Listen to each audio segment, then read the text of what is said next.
રાજકોટ જિલ્લાના ધોરાજી પંથકના ખેડૂતો અત્યારે સિંચાઈ વિભાગની કાર્યશૈલીના ભારે નારાજ છે। બાદર ડેમમાંથી સિંચાઈ માટેનું પાણી જે નવેમ્બરની શરૂઆતમાં મળવું જોઈતું હતું તે છેક ડિસેમ્બરના અંતમાં મળતા ખેડૂતોના શિયાળુ પાકનું ગણિત પણ ખોરવાઈ ગયું છે। બીજી તરફ અધિકારીઓ ટેકનિકલી ખામીનું કારણ પણ કરી રહ્યા છે। આ છે ધોરાજી પંથકની કેનાલ કે જેના પાણીની ખેડૂતોને શિયાળો પાક માટે તાતી જરૂરિયાત હતી, પરંતુ હવે આ પાણી 1.5 થી 2 મહિનાના વિલંબ બાદ છોડવામાં આવ્યું છે, જેથી તુવેર, ચણા, ઉલસણ અને ડુંગળી જેવા પાકો માટે પાણી સમયસર ન મળતા વાવેતરમાં મોડું થયું છે। ખેડૂતોનું કહેવું છે કે 1 નવેમ્બરે કેનાલ છૂટવી જોઈતી હતી, તેના બદલે 23 નવેમ્બર પછી મોડી આવી, જે તંત્રની બેદરકારી છે। ખેડૂતોનો આક્ષેપ છે કે રાજકોટ મહાનગરપાલિકાના કરોડો રૂપિયા બાકી હોવા છતાં તેમને પાણી અપાય છે, જ્યારે ખેડૂતોના નજીવા ફોર્મ બાકી હોવાનું કારણ આગળ ધરી પાણી રોકી રાખવામાં આવ્યું હતું। નવેમ્બર આસપાસ છોડવાની હોય એને બદલે આ 23 ડિસેમ્બરે કેનાલ પહોંચી। હવે મુખ્યત્વે પાક અત્યારે શિયાળુ પાકની અંદર તુવેર, જે ચોમાસું પાક હતા, અને એરંડા।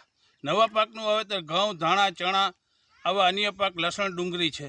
જે કેનાલ આધારિત ખેતર હતા એને તો ઘઉં વાવીને રાખી દીધા કે ભાઈ 15 તારીખે કેનાલ છૂટે છે, એટલી તારીખે કેનાલ છૂટે છે।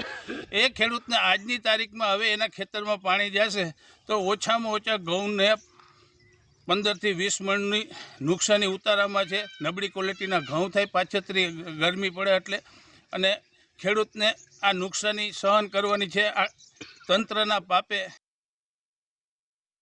પાણી છોડવામાં વિલંબના કારણે ખેડૂતોને વીઘે 10,000નું નુકસાન છે। 1.5 મહિનો પાણી મોડું મળવાથી વાવેતરમાં વિલંબ થયો છે। નબળી ક્વોલિટી અને ઉતારાના કારણે ખેડૂતોને 30 થી 40% નુકસાન વેઠવું પડશે। અને ફોરમ છે એ 30% થયા હતા। 30% ફોરમ હોય ખેડૂતોના તો એને પાણી છોડવામાં શું વાંધો હતો, બરોબર છે। આજે રાજકોટ મહાનગરપાલિકા પાણી લઈ જાય છે અને જે પૈસા ભરતી નથી ઇરિગેશનને, તો કેમ ત્યાં કોઈ દબાણ કરતા નથી અને ખેડૂતો ઉપર જ આ બધા પ્રેશરો મારવા છે કે જે ફોર્મ થતા નથી ને ફોર્મ થાય તો જ પાણી છોડશું ને આ 1.5 મહિનો લેટ છોડી છે એની નુકસાની, આર્થિક નુકસાની આવશે એ કોણ આ ઇરિગેશન ભોગવશે। બીજી તરફ આ સમગ્ર મામલે સિંચાઈ વિભાગના અધિકારીએ લૂલો બચાવ કરતા જણાવ્યું હતું કે ખેડૂતો દ્વારા પૂરતા ફોર્મ ન ભરાતા તારીખ લંબાવવામાં આવી હતી, તેમજ જ્યારે 13મી તારીખે પાણી છોડવાનું આયોજન હતું ત્યારે ડેમનો ગેટ ઓપન ન થતાં ટેકનિકલ ફોલ્ટ સર્જાયો હતો, જેને રિપેર કરવામાં સમય લાગતા 20મી તારીખે પાણી છોડાયું છે।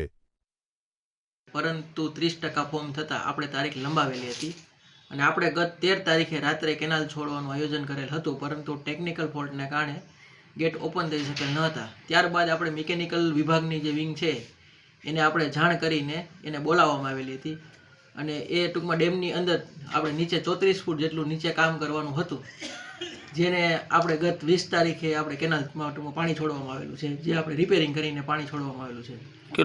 કેટલી લેટ કેનાલ છૂટી છે? આપણે 1 તારીખે છોડવાનું નક્કી હતું, એને બદલે આપણે 20 તારીખ એટલે 20 દિવસ જેવું લેટ થયું છે આ ટેકનિકલ ફોલ્ટને કારણે અને આ ટૂંકમાં ફોર્મને કારણે। કેટલા છે ફોર્મ આવ્યા હતા ટોટલ? આપણે ફોર્મ 33% જેવા ફોર્મ આવેલા હતા। તંત્ર ભલે ગમે તે બહાના બતાવે, પરંતુ હકીકત એ છે કે 2 આખલાની લડાઈમાં ઝાડની ખો નીકળી જાય તેવી સ્થિતિ ખેડૂતોની થઈ છે। પાણી મોડું મળતા હવે ઉત્પાદન પર અસર થશે તે નક્કી છે। આશિષ મહેતા, GSTV, ધોરાજી।